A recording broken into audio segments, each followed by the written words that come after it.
completely overpowered. So I went straight back to the exact same guys who laughed at me. They have absolutely no idea what changed during these 10 minutes. Let's just say they got absolutely tilted. Really, guys, always read the skill.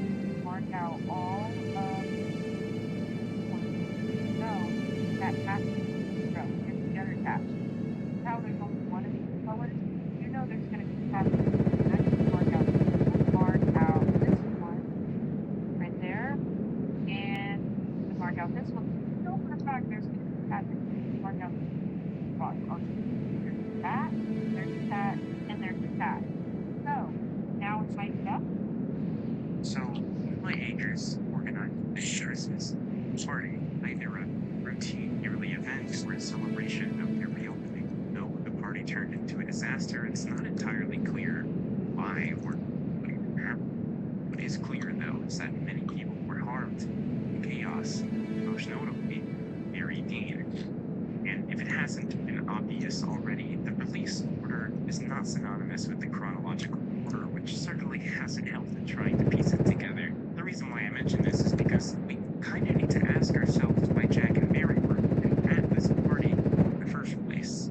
And in order to deduce this, I first need to introduce a new layer of evidence, the community posts, starting with offer. Here we see an ad posted in order to acquire a videographer for the party. We also see an offer relating to the Civ, $300 an hour for 13 hours of testing on the human subconscious. This is more than likely a public newspaper, so I feel like it's super unlikely that Jack and Mary are being targeted specifically in any way. I think they just happened to be the two people that showed up. I also want to show off the second post titled Mary. This shows us two pieces of paper. One is a tattered invitation of Christmas card related to the party. On it are the signatures of staff, including Eileen Rafferty, Dorothy Bates, Jean and Alec Davison, Mary Johnson, Steve.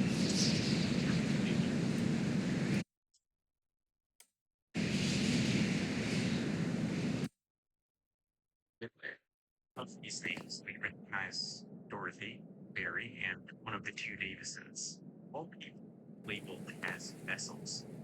As for the second paper, under the invitation, it appears to be an article that describes the subsequent aftermath of the party with Mary's photo being featured alongside a man named Michael.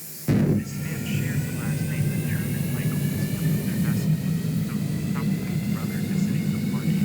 From a little bit the camp did not take responsibility. Any of them have been leaving it on bad weather and covering their tracks by installing robust weather systems. Definitely where the albedo alarm on the site comes into play, and that's the key piece of information we needed. The game showcases a multi-acres that already has an albedo alarm, a shelter, and a civ mandate. This means that not only must the game depict events that occurred after the party, but the game's development, say, so started after the party as well. The photo at the end of the episode shows us Mary's fate, and we've known that something would happen to her ever since our initial computer learning. She was the one filming outside, but she was the one who was captured, becoming something else. We can even reverse the audio from the episode, which yields this.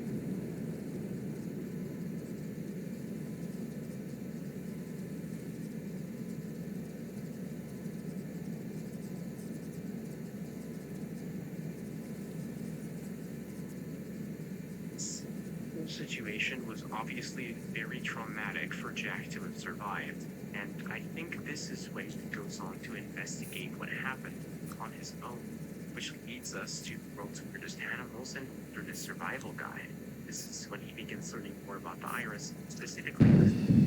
What happened? Well, the aircraft was hoping to get up off out of the air, but seemingly just could not. This is it's basically just Irish talking through a computer the whole time, which explains how Mary was was in the original iterations. The plane, as it was pitching up, struck its tail and tore it away. I understand why The tail skidded up the mountain. Meanwhile, the rest of the aircraft flew down the area. First time that we could tie a bunch of stuff that we learned together in an actually satisfying manner. But unfortunately, figuring out the chronology of the events doesn't actually do much to help us understand them. But that said, we still have 5 videos left to answer the remaining questions. So let's continue onwards to home invasion help. Helpline. Brr.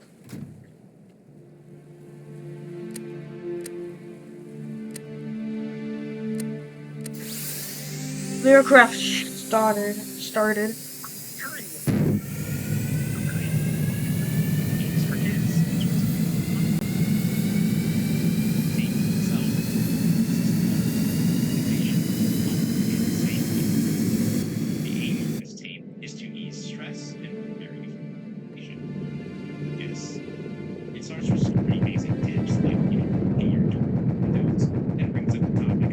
Suddenly, a runaway aircraft plowed straight into the area, and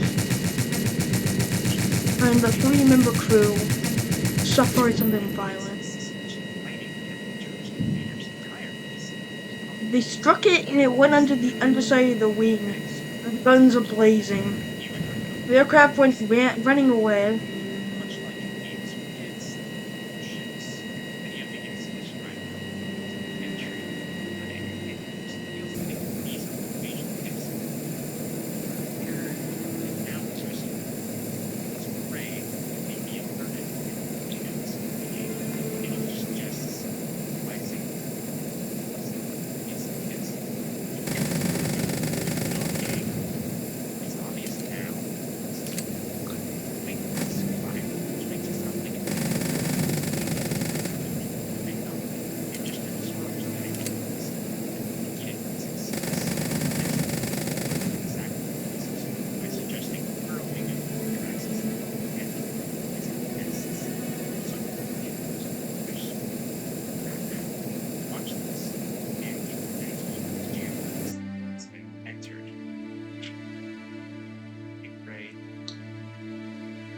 Incapacitate prey, enter prey via process. The light bulb. Then the footage switches out of a cameraman inside of a home. They enter the home and begin to look around, shining their flashlight at various knickknacks and doors, being startled by a sound. Knocking. They shine the light out the window before continuing through the house, entering a room with 2 humanoid figures made of red. In another shot, we can see them examining another of these figures. It has a large hole in its chest, and compared to the other 2, this one seems to bear resemblance to a human. After a while, lone eye moves towards the camera.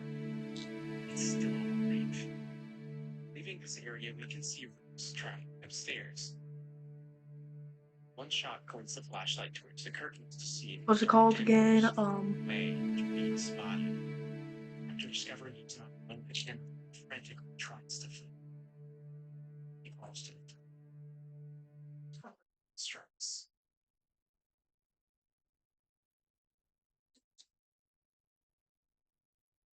Our second encounter with Optica Video, much like the first, appears innocent, but in reality, it's just here to provide instructions for others to invade homes. And with regards to the figure seen within the home, we're going to think clear, yes, that these two victims indeed exist. And one thing to note is the main figure that we saw sitting in a chair was a figure on their chest and to maintain some consciousness, at least a basic sense of situational awareness.